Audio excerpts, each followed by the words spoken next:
Good afternoon, good day, good morning, depending on whenever you're watching us. But welcome to Monday. I am Pastor Grant. We're so excited today for you to join us on the Juice Radio and Talk Show as we continue in our series. We're talking about leadership development. How can you, as a leader, as a visionary, as an entrepreneur, as a ministry leader, level set on your own individual leadership development so that you can grow your money, right? So your business, your industry, the way that you operate with your team and in your organization, it matters. And so that's why we're continuing in this series with Money Monday to share the importance of you as the leader. And we acknowledge and recognize that self-care is critical. And so one of the things that we can do as part of self-care is to make sure that we're developing ourselves as a leader and improving and increasing our brand presence. So join us today, like and share as we get ready to go into today's discussion. Get ready. Welcome to the Juice Radio Talk Show. Welcome to the Juice Radio Talk Show. Welcome to the Juice Radio Talk Show. Welcome to the Juice Radio Talk Show. Reality TV, church reviews. Let's talk happy love and marriage lifestyle. Come and talk with us. Come and share with us. Come and laugh with us. Come on and pray with us. Regina Clovis, special guest. You should be following your lead. Bless. Subscribe on YouTube. Listen on podcasts. We live on IG and Facebook. This episode is sponsored by Truth and Triumph Ministries. Monday, and we're so excited today to be sharing with you again. We're looking at you as the leader, as the entrepreneur, as the innovator, as the ministry organizer. You are very important to how well your business performs, even in Money Matters. And so we want to encourage you today that even as we go into our conversation, we're talking about emotional intelligence. It is so important that we are aware of our own emotions. You've heard it said before that you're only as strong as your weakest link. And one of the things we don't want us to be the weak link in our organization. And so sometimes we're leading while we're bleeding, and we're bleeding on our organization because we're allowing our emotions to drive our interactions. Our emotions are driving how we communicate. Our emotions are driving how we make decisions. Our emotions are driving how we execute our plan. And so we need to have a level of emotional intelligence for ourselves first, but certainly be aware of the people that we're operating with, whether you're operating them in your in the marketplace, in your career, in your vocation, or either you're operating with others in ministry, whatever lane, sometimes even operating with others in your home. You need to understand the emotional intelligence that's necessary so that you can always operate from a posture of empathy and understanding. And so today, this is so important. So we want you to like and share with others. This is good information because self-awareness is so imperative. And that's one of the key components to emotional intelligence. You might say, what is emotional intelligence, Pastor Grant? What is that? Because we've always talked about IQ, how much intelligence we have, how much understanding, how much information we have. But there is another level set of clarity and understanding that is happening now, and that is emotional intelligence. Because again, when our emotions are high, our reasoning goes down. And so we need to be able to stay in balance so that we have a clear lens when we're hearing information, that we get an understanding, the scripture would say, so that when you're making these kind of decisions, we are not moved by our feelings. And so we know that emotions are necessary. They are positive and negative in the way that we can receive them and in the way that we communicate them. And so it is so important. Your emotional intelligence is the ability to understand and to manage your emotions while you're recognizing that you are also influencing the emotions of others. Isn't that true? When you come into a situation and there's several that are very upset, and then you come in, and then you can sometimes temperature the area of conversation. You can be the thermostat where you can come in. Emotional intelligence gives you the temperature. You can see what's going on. I want to understand. I want to influence the emotions that are happening in the room, but I also have to manage my own. And so that's why it's so key as a leader. Your emotions can impact and influence how your money comes to you, right? Because you're making the decisions and you're engaging with stakeholders, you're engaging with potential partners, you're engaging with those who are your vendors, people who are part of your partnership and exchanging that. And so you have to be able to manage your emotions. How many know it's difficult to talk to somebody who's always contentious, who's always upset, who operates from a posture of anger, or who operates from a posture of not being able to engage? You have to be able to work with people in order to get the job done. How many know one can go faster, but when you have a collaboration of others, you can go farther? And we want your business to go as far as it can. We want your business to grow. We want your organization to grow. We want your ministry to grow. And so emotional intelligence is so key. Sometimes your emotions, when you don't have them under control, can lead to disaster. While you might have a great vision, you might have a great mission, you might even have a great product, but it's the presentation of the brand, which is you. You're the leader. You're the business owner. You're the entrepreneur. You're the brand. And so you have to show up with the right emotional intelligence content to understand how to carry yourself. Even when things that are maybe conflicting or difficult conversations, you got to know how to carry yourself. You have to know how to communicate. Even when you're having complex conversation, you're the leader. You have to be able to handle the situation. And so this is why we want to have this conversation, because it influences your money. We're still talking about money matters. It's still Money Monday. And know this, that you as the leader, as the brand, you are the brand. You can either influence your brand and your organization to positivity and growth, or your emotional intelligence can stunt it and it can delay it, or it can cause it to decline.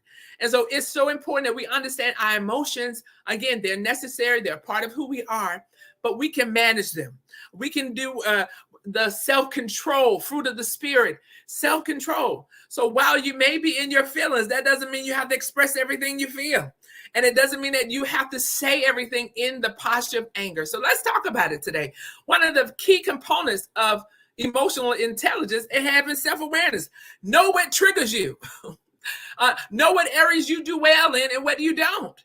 Some of the definition of self-awareness is the ability to recognize your emotions, your strengths and your weaknesses, and how they influence and impact your behavior and your decisions. Sometimes when you're in your emotions, that is not the time to make lasting decisions.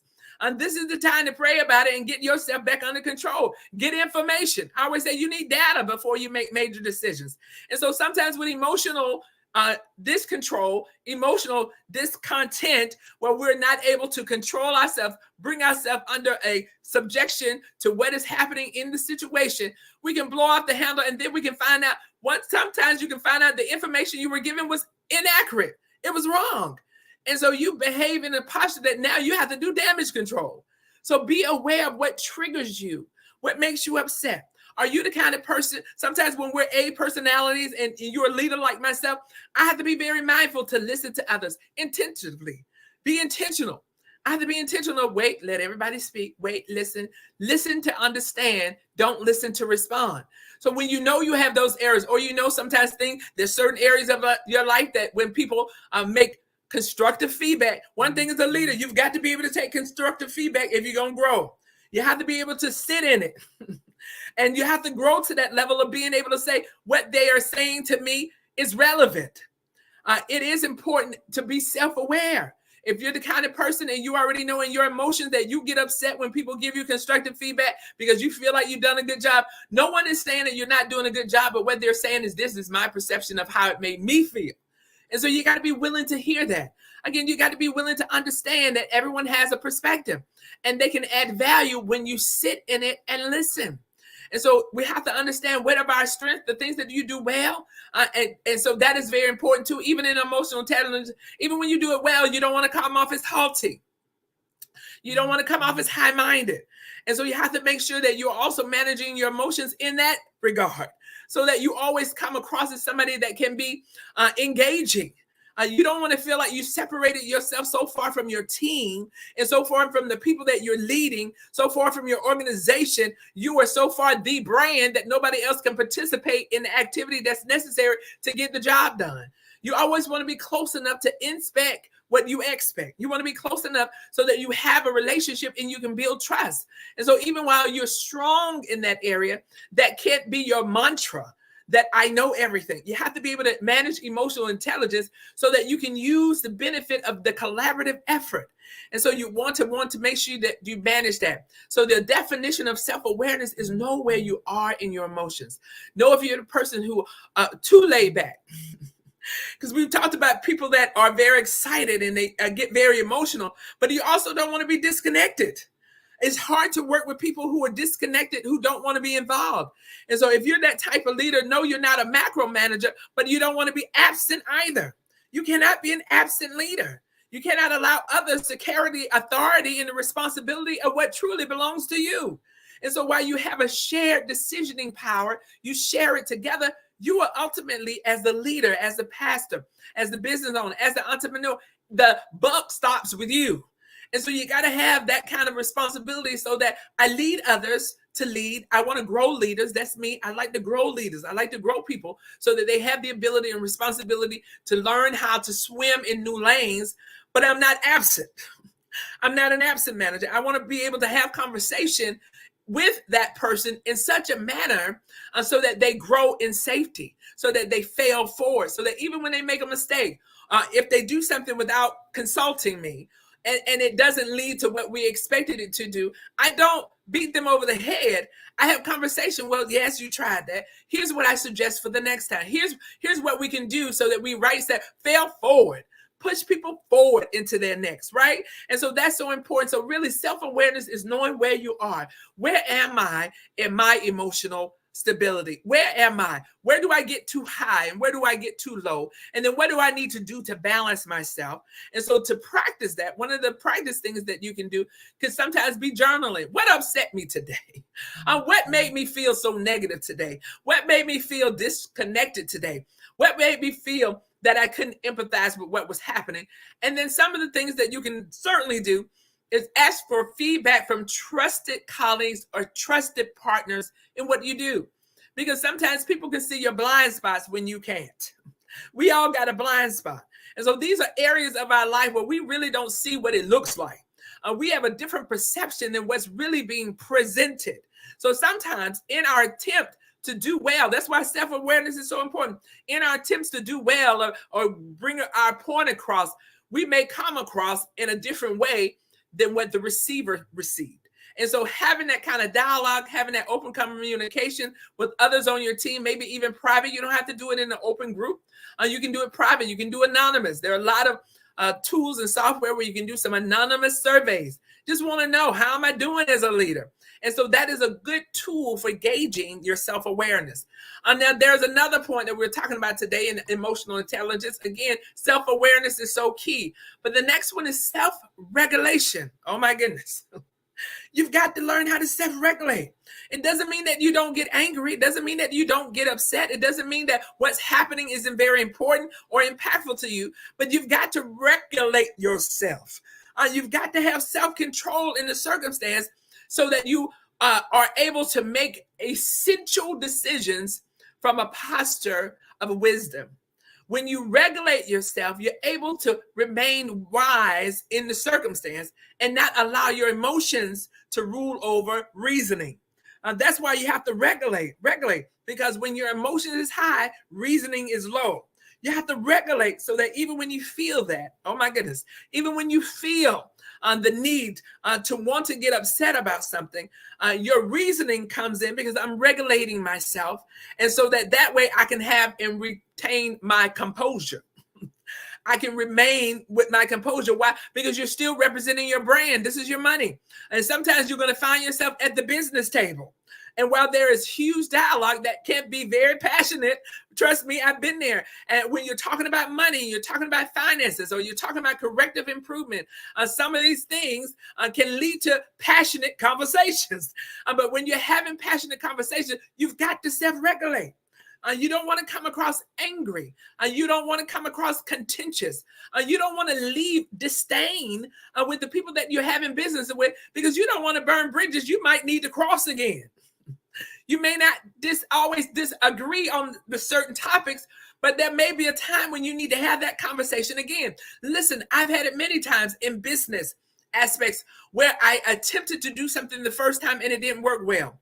But sometimes you have to go back and dust off your plan. You do some pivots, you do some corrective action, and then I go right back. I said, okay, it didn't work that way, but here's what I've done. I took the feedback. That's why I say it's important to be able to take feedback. You have to be able to self-regulate your emotions because it can be good for you. The information that you are receiving can help you in your next stage, where you're going. And so with that, when you self-regulate, you can go back to the table, with the same people that you left. You can go back with them and say, listen, I have consumed the data that you gave me concerning my first presentation. Thank you. Thank you for sharing that, because here are the areas that I've now taken back with myself and my team, and we've refined our approach. And here's what we think. These were the points that you drove home in our conversation, but here's now where we've corrected it. We've fitted it. And I believe this may work better for us to move forward. Always be forward thinking. So again, self-regulating is huge in emotional intelligence. You'll see that by practice. Even as we talk about it, you've been in situations where others weren't able to self-regulate. Even while they were upset, even while the situation looked as if it could have required some stability, or maybe even a escalation or a quick attention to it. The ability to self-regulate allows you to address the circumstance with urgency without crashing the emotions and attention of the people involved, right? So we want to make it where the problem is the problem and not the people. Whatever the problem is, whatever that problem is the problem, not the people. And so self-regulation will help you to redirect disruptive emotions and impulses. Help us to pull those impulses under control, under subjection. Why? So that as a leader, we can maintain our composure. We will be known for a person who can handle difficulty, who can handle complex circumstances and situations, who can handle complexity. Because if you are leading in any capacity concerning people, you're going to have some complexity. You're going to have some concerns. And so you have to be able to self-regulate so that you don't make impulsive decisions, and so that you don't run out being rash without thinking about the results. That's what having self-regulation does. It helps you not to do things without thinking about the results. Because when you're not self-regulated, you're only thinking about the 5 minutes right now. You're only addressing the most immediate time of the circumstance. But when you self-regulate as a leader, as a business owner, as an entrepreneur, you're not thinking about right now. You're thinking about next week, what we got to do together next week. So if you crash the deal today, you have destroyed the opportunities of tomorrow. Self-regulating impacts your money. So it's very important, because again, you're going to have complex situations. You're going to have to make hard decisions, and we can't do them based on our emotions. We have to be able to self-regulate. On the next point of emotional intelligence. So again, you have to know where you are, be self-aware. You have to know where you are in self-regulating. Where are you in that? There are some times when you have to say, listen, I need a moment. I've said this before with others that I've operated with. Maybe you need a moment. Sometimes I said it to my team. Maybe you need a day. Take a mental health day. It's fine. Sometimes you need to get away from the circumstance and situation to self-regulate. There's certain ones of us in certain times when we can self-regulate, and we can do it in a few minutes. Okay, that upset me. I'm good. I've already self-regulated. They don't even know that this situation has bothered me to the degree that it has. But there are other circumstances and situations I've been in where you've had to say, listen, let me glean all the information. Let me get all the data. That's what we're talking about. Business owner, this is your money. You need data to make decisions. Let me get all the data, and then I'll come back to you with my decision. Okay. And so there's ways to self-regulate. There's immediate. There's also coming back. There's also conversations, and so that you mediate through the process. But again, these are some of the strategies that you want to do. You want to remain calm. You want to take deep breaths, whatever you need. You want to take a moment to pause. Sometimes you need to put moment to pause on stressful situations, because you have to remember that particular incident may not be all you're handling for the day. And so when you're getting a lot of waves coming, you have to learn how to task them by priority. And so sometimes you have to learn how to delegate. Self-regulation also means you might need to delegate. That particular situation might be too much for you because you know where you are. Self-awareness. You know where you are. That may not be for you to handle because you're in your emotions and your decision and the way you communicate. It's going to come off the wrong way and you already know it. Delegate. Because you're talking about your money. Delegate because you're talking about your brand. When you're going into certain meetings and you already know it might be complex, it might be difficult, you might be getting bad news, and you might need a person to go with you so that you have a second voice and a second set of ears to hear what's being said and can help you communicate your messaging clear, right? So those are some of the practice tips that you want to do. Remain calm, breathing, taking a pause, taking a break, bringing help. All right. The second part of emotional intelligence is knowing what motivates you. You have to stay motivated to stay in business. You have to motivate yourself. Yes, you have a dream. Yes, you have a vision. Yes, you have a passion, but life keeps lifing. And over time, sometimes passion is not enough. Sometimes the desire is not enough. And so you've got to stay in emotional intelligence and know when your cup is getting low, when your fuel is running on fumes. That is a point of emotional intelligence, because that's why some people get in a business or a ministry and they burn out because they don't know how to tool themselves for emotional intelligence, for motivation. What do I need to do so that I stay motivated in what I've been called to do? What do I need to do to keep my drive? What I need to do to keep my cup full? What do I need to do to keep my desire there? And so a lot of times in emotional intelligence, we need to know what to do to stay motivated. You're motivated for the beginning, yes, because it's exciting. But what do you do when the excitement wears off? What do you do in year number 2 and 3 and 4 and 5? Oh my God, what do you do? And so emotional intelligence lets you know I got to stay something to stay in this dream until I start to see some of the goodness of it manifest. I've got to learn how to, that's emotional intelligence. How in my mind do I stay excited about what I've been given to do? How do I stay excited about the charge that God has given me? How do I stay excited so that I won't throw in the towel, so that I won't throw the torch? What do I do? That's emotional intelligence, so that I show up with joy. Listen, you don't want to do anything for the long term without joy. How do I show up so that what I started off loving don't make me bitter? This is a point of emotional intelligence as a leader because it influences your money. When you first went in, what was that zeal? We're talking about long-term achievement. We're not talking about short-term wins. We're talking about winning in the end. How do you get your business from year 1 to year 10, from year 1 to year 20, from year 1 to year 30? How do you get your business to the next generation? That's the kind of motivation I'm talking about. One that don't look at just this year. It is imperative that you stay motivated in what you do, because how you feel about it going to show up. That's emotional intelligence. If you're not happy about it, it's going to show up in the way you treat people. If you're not happy about it, it's going to show up in the way you engage with your vendors. If you're not happy about it, it's going to show up in the way you treat your family.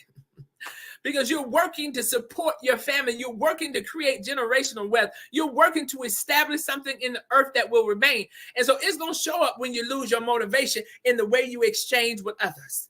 And so it's so important that we maintain our drive. Why? Because when we maintain a positive attitude, we're always thinking forward toward progress, and we're not allowing setbacks to make us take a seat. Oh, you have to retag that. Don't allow your setbacks to make you take a seat.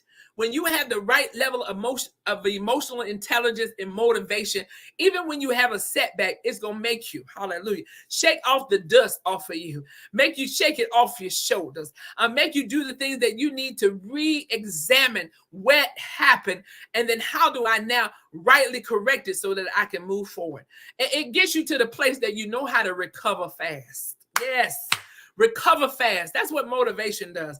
It helps you to recover fast when there's a situation or a certain effort so that you can recover fast for your next win. That's what you ought to tell myself. Yes, that happened, but I'm finna recover fast for my next win. I'm waiting on my next. There's something better ahead for me. I'm going to get to that place where I have enough resilience to make it. I'm going to have enough resilience so that I always bounce back.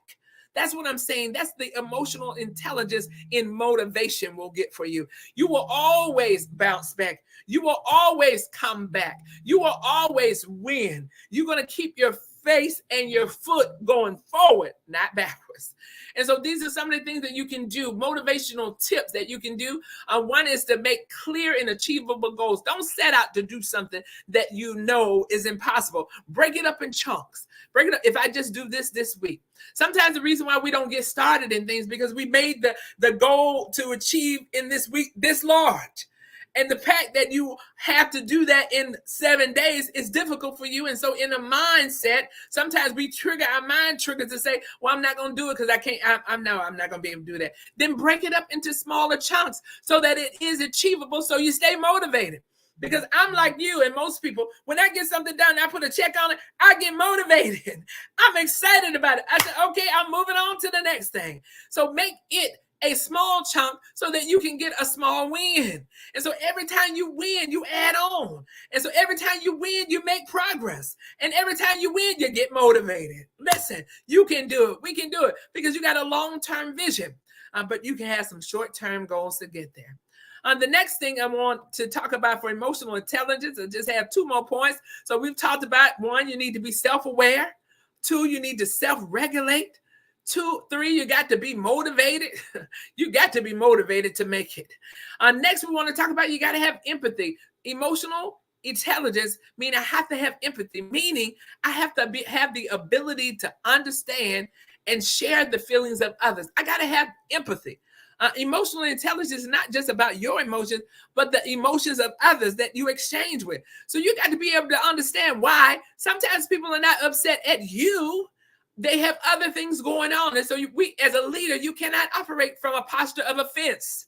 Oh my goodness. You cannot operate from a posture that everything that happens is down in me. No, you got to understand that some things are happening from the other lane, from their own lives, from their own situation, from their own circumstance. And so everybody that comes in has their own issues or traumas that they bring into the circumstance. And so you've got to be emotionally intelligent enough to say, okay, darling, what's wrong? Ask the questions, inquire, practice listening, practice asking. Don't always be from a posture of giving out orders. Ask, did you understand? Ask, do I need to have more clarity to that? Ask, do you need more time? Do we need to repeat? Do we need to refine instructions? Do we need to repeat the instructions? Do we need to go over it again? Because you want to be in tune to what's going on. Sometimes in our organization, we may be having difficulties with process and procedures or quality. A lot of that is because we don't have empathy and use emotional intelligence to find out what's going on down on the ground floor. What's going on the ground floor? The people that are doing the work. What is happening? How is the decisions we're making influencing them in getting their part of the work done? Their end-to-end part of the exchange of the process. How is it influencing them? And so you got to build collaboration. You have to build trust. These all impact your money. And so when you have a team that can trust one another, they can get the work done. We have a team that collaborates with one another and have an understanding, a shared understanding, they can get things done, which leads to your money. And so this is the thing. You don't always have to agree. There are many areas in partnership, in business, in collaboration, where we didn't agree, but we came to an understanding. And so that's why we're saying empathy helps you get to an understanding. You don't always have to agree. But how do we move forward in such a way that we can address issues before they escalate? How do we get to a point so that we can understand what's happening or what the root cause is? We talked about that in the last lesson. What is the root cause of this situation so we can solve the root cause? Because if the root cause keep happening, this circumstance is going to keep happening. So empathy allows you to step into the situation. That's what we said. We don't want to be a leader and we're absent, or a leader who doesn't have empathy for what's happening with the people and the circumstances. You've got to be present and available. You have to be available.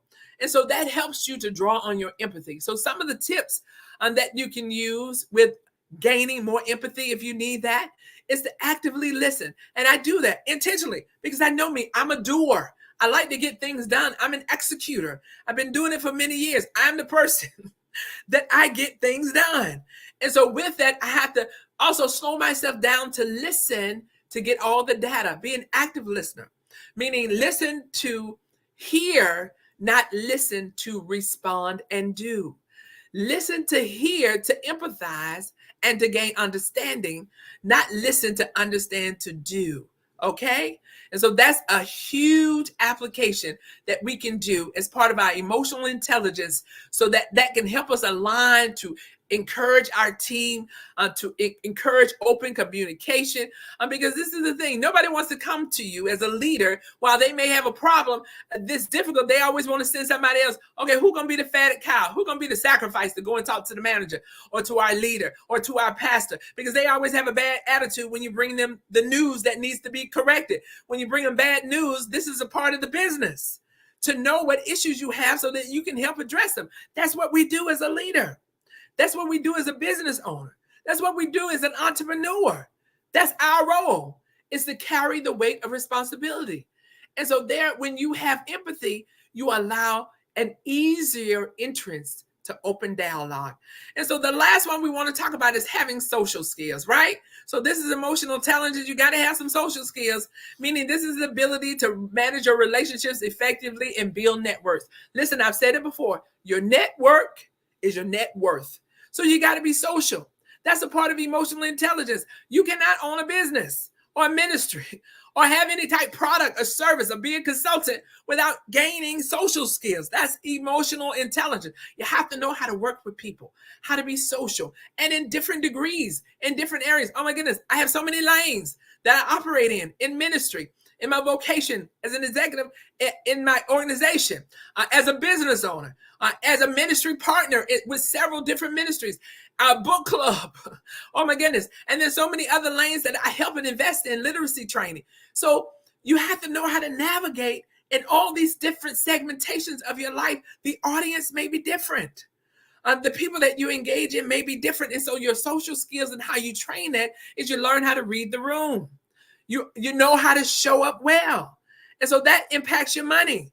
The last thing you want to do is come into a circumstance where it is business related and you're having a business meeting and you have the posture of someone who's out on the basketball court with your boys. Yes. Or you on the phone with your girlfriends. You have to carry yourself with social skills intelligence, so that you know how to engage in whatever circumstance you're in. And those are strong skills that are necessary to grow your business, to grow your ministry, to grow your brand. And so I hope today that you gain a lot of learning on emotional intelligence. I hope that this will sink into you and to know that your brand matters, your brand presence, how you carry yourself, and how important emotional intelligence is to your money. Money matters. And so this is Monday. Thank you for joining us today. I'm Executive Pastor Tawana Grant. I look forward to talking to you on next week. Peace and blessings.